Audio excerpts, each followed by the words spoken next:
राम रावण युद्ध के समय जब रावण ने देखा कि हमारी पराजय निश्चित है तो उसने अपने 60,000 अमर राक्षसों को बुलाकर रणभूमि में भेजने का आदेश दिया। ये ऐसे थे जिनको काल भी नहीं खा सका था। विभीषण के गुप्तचरों से समाचार मिलने पर श्री राम को चिंता हुई कि हम लोग इनसे कब तक लड़ेंगे, सीता का उद्धार और विभीषण का राज तिलक कैसे होगा, क्योंकि युद्ध की समाप्ति असंभव है। श्री राम की स्थिति से वानर वाहिनी के साथ कपिराज सुग्रीव भी विचलित हो गए कि अब क्या होगा। हम अनंत काल तक युद्ध तो कर सकते हैं पर विजयश्री का वरण नहीं, पूर्वोक्त दोनों कार्य असंभव हैं। अंजनानंदन हनुमान जी आकर वानर वाहिनी के साथ श्री राम को चिंतित देखकर बोले, प्रभु क्या बात है। श्री राम के संकेत से विभीषण जी ने सारी बात बतलाई। अब विजय असंभव है। पवन पुत्र ने कहा, असंभव को संभव और संभव को असंभव कर देने का नाम ही तो हनुमान है। प्रभु आप केवल मुझे आज्ञा दीजिए, मैं अकेले ही जाकर रावण की अमर सेना को नष्ट कर दूंगा। कैसे हनुमान, वे तो अमर हैं। प्रभु इसकी चिंता आप न करें, सेवक पर विश्वास करें। उधर रावण ने चलते समय राक्षसों से कहा था कि वहाँ हनुमान नाम का एक वानर है, उससे जरा सावधान रहना।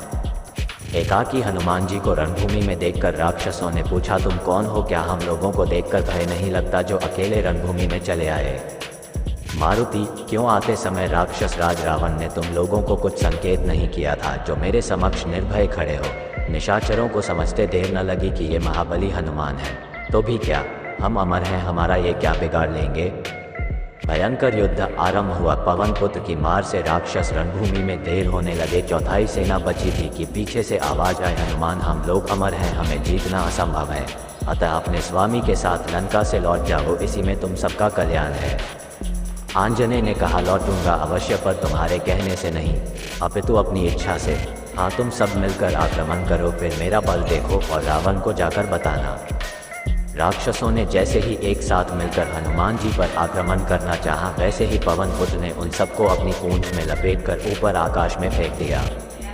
वे सब पृथ्वी की गुरुत्वाकर्षण शक्ति जहाँ तक है वहाँ से भी ऊपर चले गए, चले ही जा रहे हैं। चले मग जात सूख ही गए। गाद गोस्वामी तुलसीदास, उनका शरीर सूख गया, अमर होने के कारण मर सकते नहीं। अतः रावण को गाली देते हुए और कष्ट के कारण अपनी अमरता को कोसते हुए अभी भी जी रहे हैं।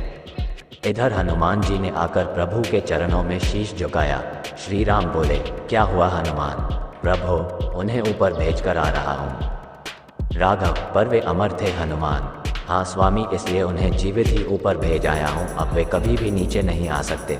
रावण को अब आप शीघ्रातिशीघ्र ऊपर भेजने की कृपा करें, जिससे माता जानकी का आपसे मिलन और महाराज विभीषण का राज सिंहासन हो सके।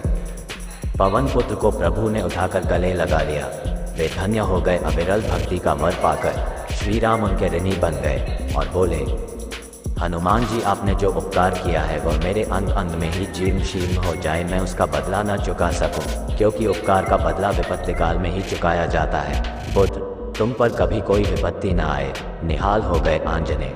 हनुमान जी की वीरता के समान साक्षात्कार देवराज इंद्र, महाराज कुबेर तथा भगवान विष्णु की भी वीरता नहीं सुनी गई। ऐसा कथन श्री राम का है, न कालस्य न शक्रस्य न विष्णुवित तपस्य च।